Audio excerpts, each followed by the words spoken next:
Hello, and welcome again to another episode of Talking God and Guns with Janice. That's me. And I'm here with my special guest, Barbara Walker. And Barbara is also a member of a very unfortunate club of people who have been affected by gun violence. And she's lost a daughter, and she's here to tell me her story. I'm trying to put together a documentary, and hopefully it's not going to go away anytime soon, because the epidemic of gun violence in especially black communities is at an all-time high, and it's almost epidemic. And if it were cancer, we would have people studying it and trying to figure out ways to cure it. But because there's no money or profit attached to solving the solution, I think it's a matter of just not being important enough. And hopefully I can do something to change that. Anyway, I thank you so much, Barbara, for being here. I appreciate it. My friend Gail Pollard originally introduced, well, she gave me your contact number, okay, and I just called you, which is very tough for me. I don't like to impose on people, and especially, when it comes to something so personal as the loss of anyone that you love, but especially of a child. Yeah. We always think of our children as the ones who will, take care of us when we pass on. Right. So tell me about your story and about your daughter. Well, my daughter was 21 years old, and she had two children, 2 and 4, and she was out of high school, and she just was partying with the wrong people at the wrong time, and she was visiting a friend, and the friend shot her. I don't know what the details is, but his story was that she was calling him a bunch of names, that he didn't like, and it made him mad, so he decided to shoot her. Oh. And he was really a coward. She was running from him, and he shot her in the back. And then that was the end of that story of it. But what happened after that is just all of the drama. And how long ago was that? This is 20 years ago. 20 years ago? November the 20th would mark 20 years. Oh my God. She was 21, yeah. Unbelievable. Yeah. And all these years, what have been the residuals from that day? Can you tell me how you were notified, and did they catch the person that did it? Well, I was notified by the police. The police knew where to come to because she had my car, and they had the address of the car. Okay. And they came to the house and asked for Barbara Walker. And I said, I'm Barbara Walker. And they said, well, we have some bad news for you. And I was like, what's wrong? And I said, because I was looking for my daughter anyway all day. Was it the middle of the day? Yeah, I was looking. It was at, it's probably early in the morning. Okay. Maybe about 6 or 7 o'clock in the morning. Okay. And we had kind of been looking for her, because she had 2 children. Right. And we had the kids. We had one of them. And they said, we have some bad news for you. And I was like, well, is my daughter, is something wrong with Mushaki? And he said, well, there's been an incident. And so, what's the incident? And he said there was a shooting. And I said, well, where she at? I need to go to the hospital. They said, and she's dead. And that was just like, I was just dumbfounded. I was like, well, she's such a nice girl. I mean, what happened? And then they said that the guy had shot her. And then I asked them, well, who was the guy? And they said, well, he's the one that called the police and said he shot her. Wow. And so he identified her, because I asked him, did I need to come down and identify her body? He said, no, that had already been done, because the guy that she was with. Was this at her house? No, it was at his house. His house. It was just the 2 of them there, and it was at his house. And I got, sidebars from a whole lot of people. Yeah, on there's no witnesses. No witness what they thought happened, the reason why it happened. But yet to the day, I really don't know why he felt to take such drastic measures as shooting. He didn't say why? Never? He didn't tell them. He said the only reason he had was that she called him a lot of names that belittled him. And he had to shoot an unarmed person, but I can't, a female like that. But what were the punishment? I mean, was Well, there any well, we was trying to repercussions? get first-degree murder. That's what they had first charged him with first-degree murder. And after whatever, they made a plea bargain with him, and we sent in letters and everything, and let him know we felt that he needed to do first-degree murder, where he never got out. Right. See, it's been 20 years, and they only gave him mandatory second-degree murder, which only carried a 20-year sentence, which is 20 years now. And he's eligible. And he's eligible to get out. And so, but I think they tacked 2 more extra years for the firearm. Still, But, I mean, you know, it was a big loss. The children, 2 and 4, lost their mother. right. And now they don't even have memory of their mother, you know, because they were so young. Unbelievable. And so it So- was a hardship on the family. And I mean, what did you? I mean, for it's been 20 years. It's been 20 years. And the pain is still the same as it was Of then. course. You know, the pain is still there, but, you know, by the grace of God, he let me deal with it. You know, Do you have other children? I have 2 other children. I have a son and a daughter. And they weren't around at that time. They wasn't around when the shooting got done. They, you know, they both was at home. One was away at college, but she was home that weekend. Oh, okay. So, And so it affected. it affected everybody because the children was motherless, and the fathers wasn't that involved in the children's life at that time. Okay. And so did you adopt them or? well, take I them? had raised my kids by myself, and I didn't want to take on no children. But my daughter stepped up to the plate and said she's going to take care of the children. Oh my gosh. And so that kind of, it didn't interrupt, she wouldn't call that interruption for her life, but it did have to alter her life because she was a college student, and she was talking about quitting college, and I told her, well, I'll keep the kids until she finished college, because she had went over to Eastern University, and she was going, and she was in her last year. Oh. And she was going to quit, and I told her, don't do that, and I would keep the kids And until she got out of college. And are the kids doing? How are they doing The kids today? are doing good. They both graduated. We got one graduated from Godwin High, and then my granddaughter, she graduated from school over in Belleville, Michigan. That's where my daughter lives. So, and then the father of my grandson, he wanted custody of his son. Did he? Yeah, and so they got custody. Is it shared joint custody? No, they had complete custody of it, but it wasn't no problem. On good terms? We could take him anytime we wanted to. Oh, that's every time I went that way, or every time the holidays came up, he was always with us. Oh, that is. And so the kids keep the kids together. And so everybody, do you memorialize, or how do you keep the memory alive? What we did, Mushaki was, her name was Mushaki. She was a member of Macedonia Baptist Church. And she was very involved there. You know, she was in the choir since she was a little girl. It was first the Charlie Angels, and then it was the team, because my pastor's name is Charlie, so they named the choir Charlie Angels. That is cute. And then she went on to be with the teen choir.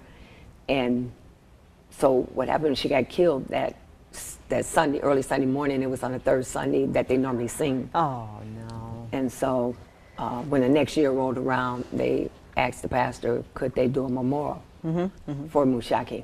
And that's been going on ever since the next year, all the way. You still do that? We still do that 20 years later. And this year we'll be doing a 20-year reunion in memory of Now, Mushaki. that's another thing. You were saying something about the 20-year anniversary, and is that at the church too? That's at the church. Is that the church you go to now? Yes, is that because Macedonia my church. Talking God and Guns, I tell people that is, you know, where I had my inspiration. I don't know, you know, why I was given the gifts that I was given, but I felt that, you know, God was asking me to do this. I don't know why He chose me, and I don't even know how to go about bringing this issue out to the public, because it just seems like every time there's a shooting or you know, some kind of incident involving firearms, it always goes to the politicians. They come out, they make a photo op, they make some proclamations, we're going to do this, we're going to try to do that, and nothing ever happens. Right. And I don't understand it. You know, maybe I'm just naive, but I think that there has to be some kind of a moral imperative here, and something must be done Right, right.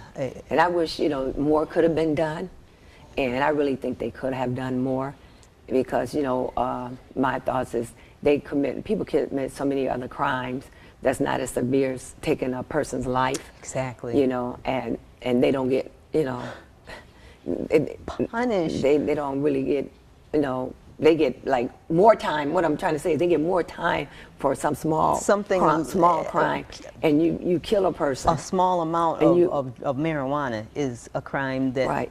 That'll give you the same amount of as a person that right. It's not on an equal par. No. I think that's one of the things that Attorney General Holder has done with his career with the Obama administration in the sentencing and fair, equal sentencing. I think he's done a lot they changed a lot of that because it was too much. Right.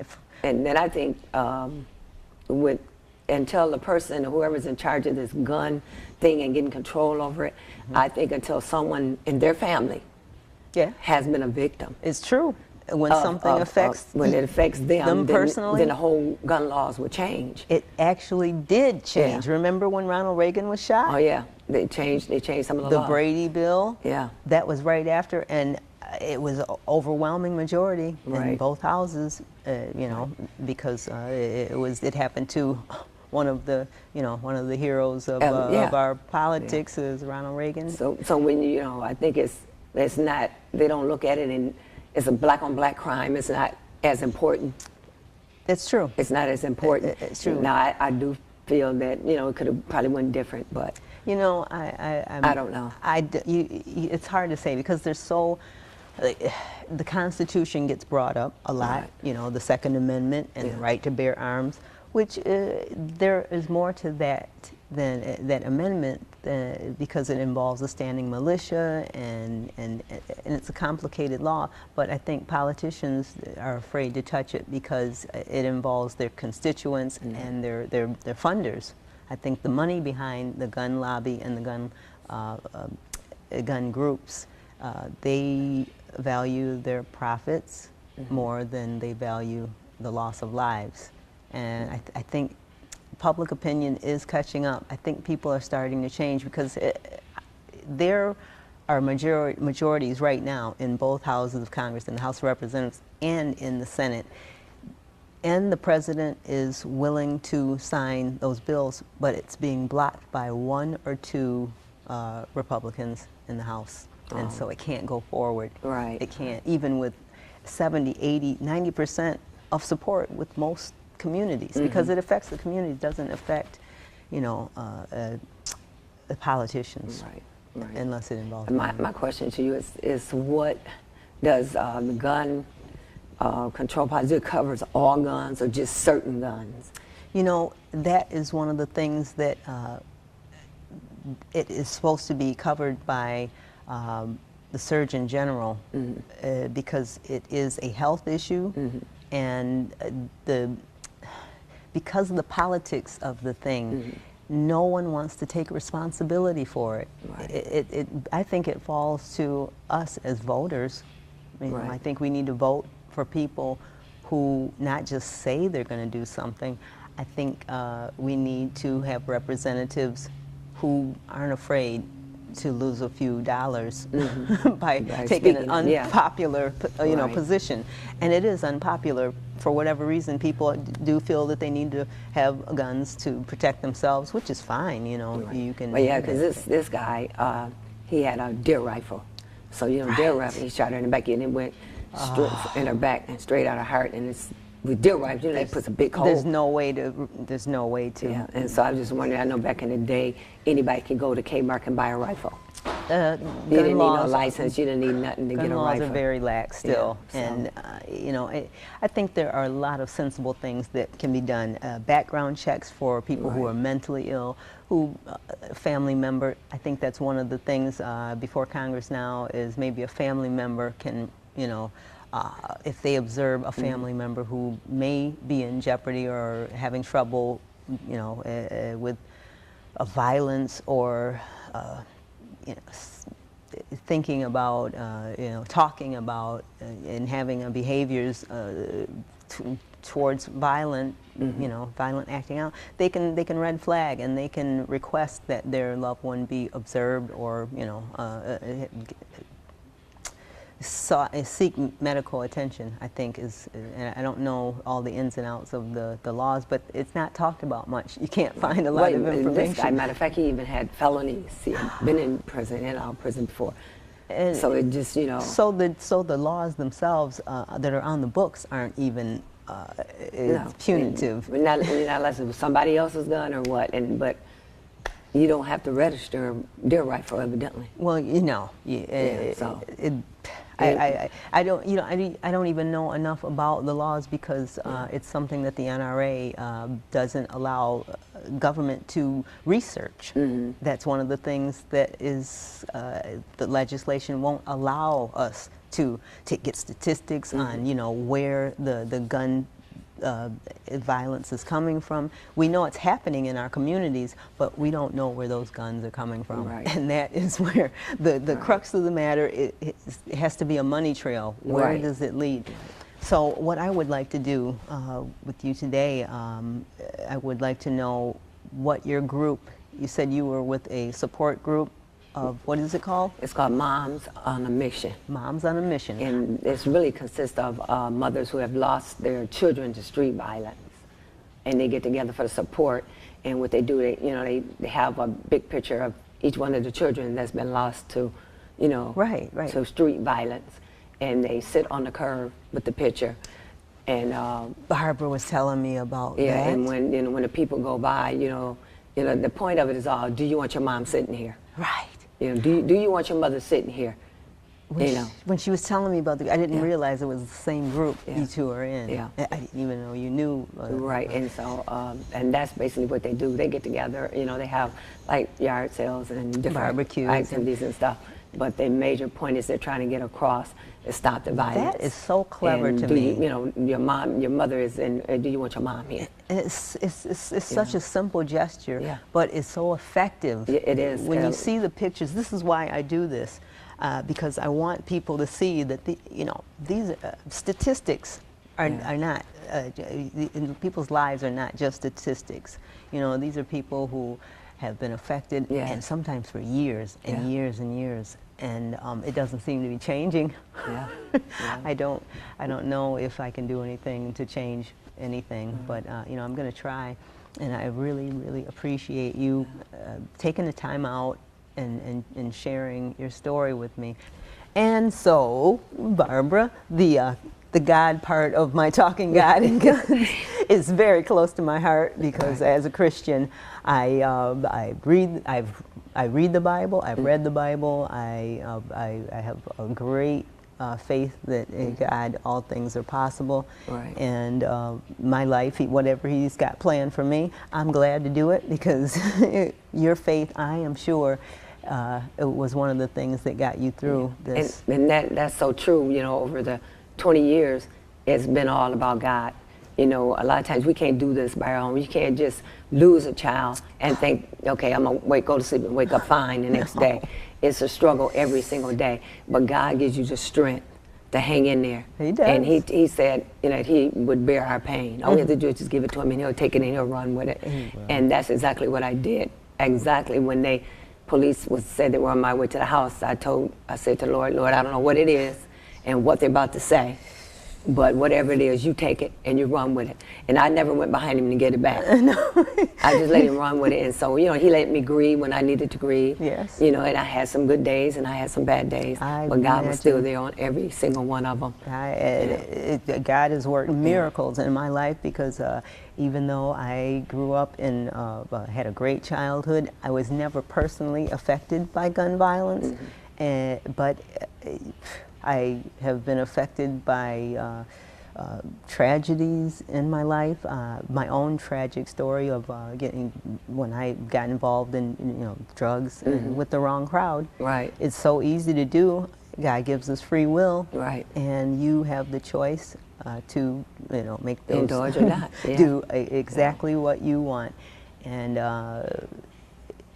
I think that when he's ready for you, he reveals what his plan is, and he's going to allow you to see some things and feel some things that aren't always, it's not a bed of roses. Right. And, but through the grace, His grace. And I just like to, thank my pastor, Charlie Jones. Charlie Jones, And he was a great supporter in the Macedonian Missionary Baptist Church for being there through them 20 years.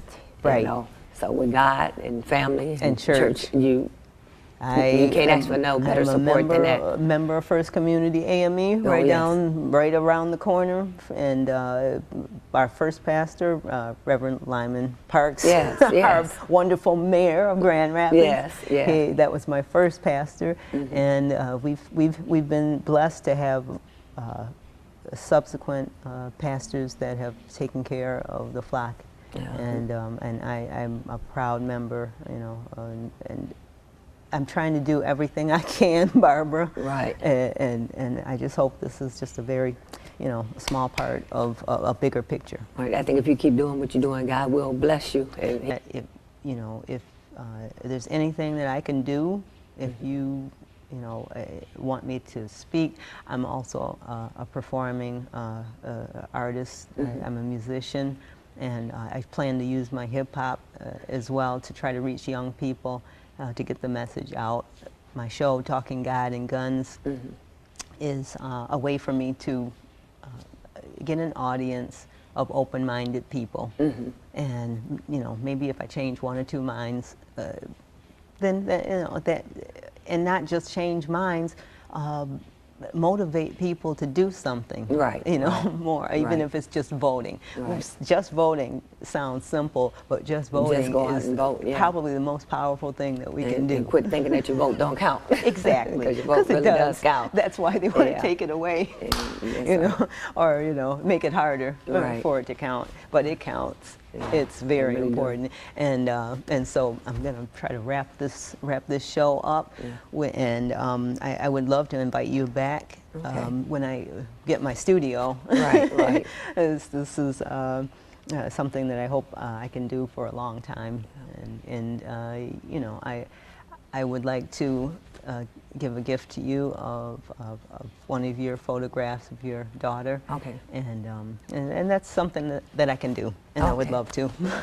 So that's going to wrap it up for today, and I do hope you'll tune in for another episode of Talking God and Guns with Janice.